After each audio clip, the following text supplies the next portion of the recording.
대기실 문 하나를 사이에 두고 스튜디오는 순식간에 얼어붙었다. 콰의 무언가가 바닥을 스치며 튀는 소리 그리고 낫지 않은 목소리. 지금 이 타이밍에 그 말을 외해 메이크업 스태프가 서로 눈을 마주치며 발걸음을 멈췄다. 그 방 안에는 탑 6의 든든한 두축 이찬원과 이명웅이 있었다. 촬영은 곧 시작될 예정이었고 PD는 인터컴을 꼭 쥔 채 짧게 말했다. 대기. 동선 바꿀 수도 있어요. 그 짧은 멘트 하나에 현장은 소리 없는 비상모드로 들어갔다. 사실 이날은 TV조선 사랑의 콜센터 3과 탑 6의 본격 복귀를 알리는 첫 녹화. 사전 공지부터 반응이 심상치 않았다. 댓글창엔 드디어 둘을 한 무대에서 그 시절 캠이 다시 보자가 줄줄이 달렸고 실시간 검색어는 하루 종일 이찬원 곱하기 쌓인 이명웅을 떠나지 않았다. 제작진도 기대에 부담을 얹은 채 만전을 기했다. 리허설 순서, 카메라 위치, 대기실 이동 동선까지 수차례 점검한 뒤였다. 그런데 바로 그 대기실에서 모든 걸 흔드는 소리가 들린 것이다. 현장을 지나던 메이크업 팀은 입을 모았다. 진짜 싸우는 줄 알았어요. 목소리가 높았고 뭔가 떨어지는 소리까지. 들어갈 용기가 안 났죠? PD도 당황을 숨기지 않았다. 대본에 없는 상황이 발생하면 전체 흐름을 리셋해야 하거든요. 솔직히 긴장했습니다. 스튜디오 밖에서 팬들 환호가 간헐적으로 들려오던 그 순간 누군가 대기실 문을 열었다. 그리고 1초 뒤 웃음소리가 터졌다. 컷, 형 감정 너무 진짜였어요. 이명웅이 먼저 웃음을 터뜨리자 이찬원도 배시시 웃었다. 너도 악역 잘한다. 어디서 이런 애드리브를 배웠대. 둘은 방금 전의 구성이 사실 리허설용 몰림 연기였음을 스태프들에게 설명했다.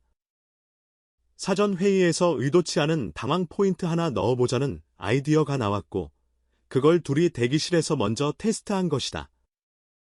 현장에 있던 모두가 동시에 안도의 한숨을 내쉬며 함께 박장대소했다. 하지만 그 몰림이 워낙 리얼했다. 테이블 위에 올려둔 폰 하나가 바닥으로 미끄러지며 나간 소리까지 더해졌으니 밖에 있던 이들이 오해할 만도 했다. 이 장면에서 이찬원은 특유의 너스레를 잊지 않았다. 찬원아. 형이 새 폰 사줄게. 오늘 연기 너무 좋았어.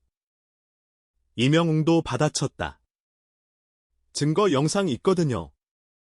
형 카메라에 다 찍혔어요. 폰 안 깨졌는데. 형 지갑은 깨지겠네요. 금세 대기실은 두 사람 특유의 티키타카로 분위기가 풀렸다. 그리고 이 가짜 소동은 결과적으로 본 촬영을 더 폭발적으로 만든 파전 예열이 되었다. 무대에 선 두 사람은 왜 우리가 이 조합을 사랑해왔는지 다시 한번 체감하게 해줬다. 이찬원의 묵직하고 깊은 호흡으로 여는 첫 소절.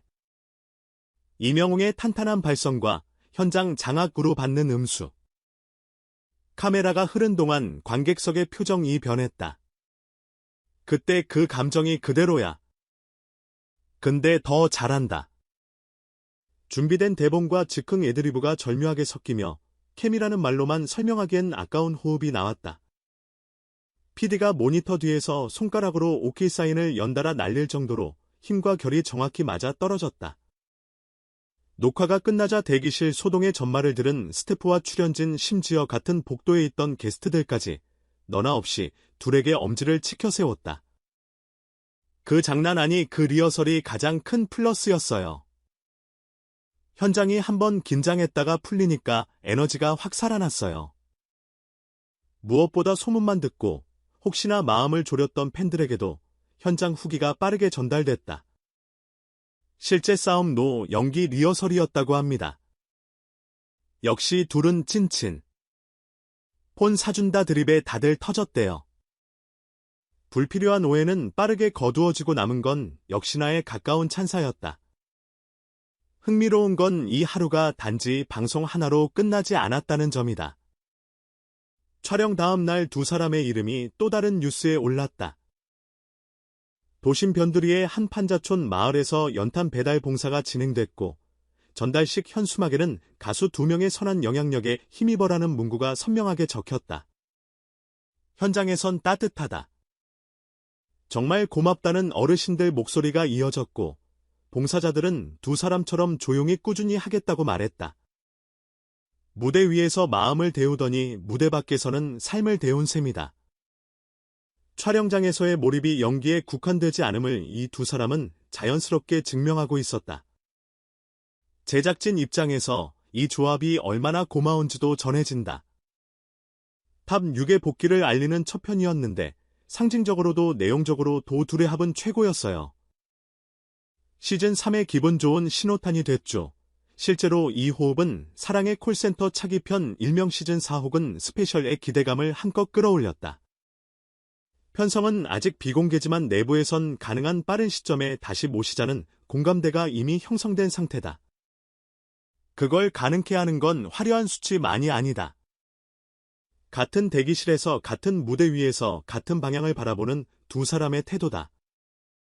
둘의 관계를 설명할 때 빠질 수 없는 단어가 있다면 치밀함이다. 과장이 아니다. 서로의 호흡, 상대의 강정, 관객의 기대, 카메라의 움직임까지 두 사람 단위로 계산되어 있다는 느낌을 준다. 유머도 안배한다.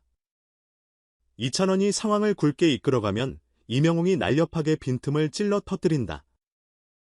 슬로우와 패스트의 배합, 장르적 기저와 예능적 재치의 비율, 그리고 진심의 농도, 이 모든 걸 맞춰가는 과정이 치밀함이라는 단어로 단정되는 것뿐이다. 그래서일까 이들의 복귀가 알려진 순간부터 현장 반응은 유독 기억이라는 표현을 많이 썼다. 그 시절을 다시 기억하게 해준다. 기억이 아니라 현재 진행형이구나. 시즌 1 시즌 이때 우리가 두 사람에게서 느꼈던 건 노래 잘하는 가수 그 이상이었다. 서로의 장점을 최대치로 끌어올려 팀 전체의 온도를 높이는 역할, 이번에도 같았다. 그 온기를 그대로 들고 이들은 방송 밖으로도 걸어 나간다. 그러니 선한 영향력이라는 말이 허투루 들리지 않는다. 현장의 작은 에피소드도 전한다. 본 촬영 직전 두 사람이 함께 대본을 맞춰보다가 이명웅이 살짝 머뭇거렸다. 여기서 제가 조금 더 강하게 들어가 도대요. 이찬원이 고개를 끄덕였다. 그게 너 색깔이니까 내가 3개 던져야 내가 여유롭게 받아. 그 대화 한 줄에 두 사람의 호흡법이 압축돼 있었다. 상대를 돋보이게 하기 위해 내 타이밍을 조정하는 능력. 선후배 사이에서 쉽게 나오기 어려운 신뢰의 기술이다. 촬영이 끝난 뒤 복도에서 만난 PD의 표정이 환했다. 오늘 대본을 몇 번이나 덮었는지 몰라요. 좋은 방송은 대본대로만 가진 않거든요.